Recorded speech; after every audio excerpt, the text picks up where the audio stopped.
Well, welcome back, everybody. I hope you've been enjoying Ziad's videos here. He's done a great job showing you a little bit about what he's doing in the live trading room using wealth charts and kind of keeping you up to date on his thoughts with the market there. So what I want to do tonight is share with you a strategy that I like to focus on. And historically, it's been called mom and dad fighting strategy. And so think about when we were all kids and, if we saw mom and dad fighting, we'd just run the other direction and go hide in our rooms and everything, right?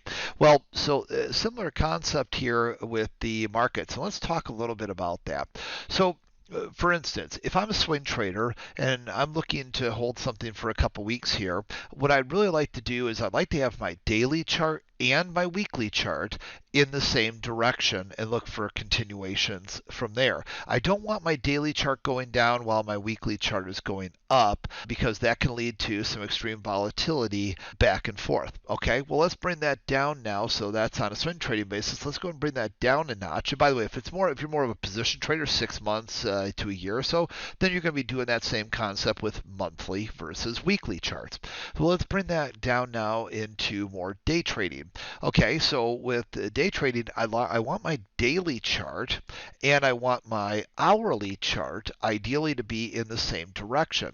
So the reason why is because then I'm going to be focusing on any sort of short-term pullback on like 1-minute charts, 2-minute charts as fresh buying opportunities back in. I'm going to be looking to hit key areas of support in that and then firing back off. So however, now let's go ahead and change the scenario up here and we'll move this forward here. And now if we have the hourly chart down, such as it is today, but the daily is up, then what you're going to get out of this is going to be a lot of whips back and forth. As soon as you think, oh, that's it, breakout, it's going to the upside, or oh, that's it, it's going down big now, it's going to whip to the downs, it's going to whip right back up here, right? And over here, it's going up, it's going to whip right back to the downside. So no sooner do you finally get that courage to go ahead and take an entry, it's going to whip back the opposite way. You finally want it short, it's going to whip right back up. Okay, and so this is a long-term strategy of mine that I've taught you many times over the years,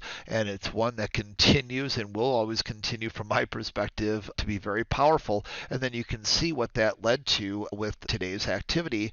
Basically, with us being in this hourly downtrend here, that led to a lot of head banging back and forth all day today, which for people who are waiting for evidence of moves, it can really, no sooner they finally get in the trades, it goes back the opposite way and really cause them a lot of headaches. So remember that strategy. The best scenario here is if we could get the hourly along with the daily there and then look for those short-term long side trades back up, or of course the daily and the hourly being down and then look for short-term shorts. So trading with that trend, that is one of those champion secrets to success. All right, you guys have a great night and keep up on our videos, and we'll look forward to seeing you soon. Take care, everyone. Bye-bye.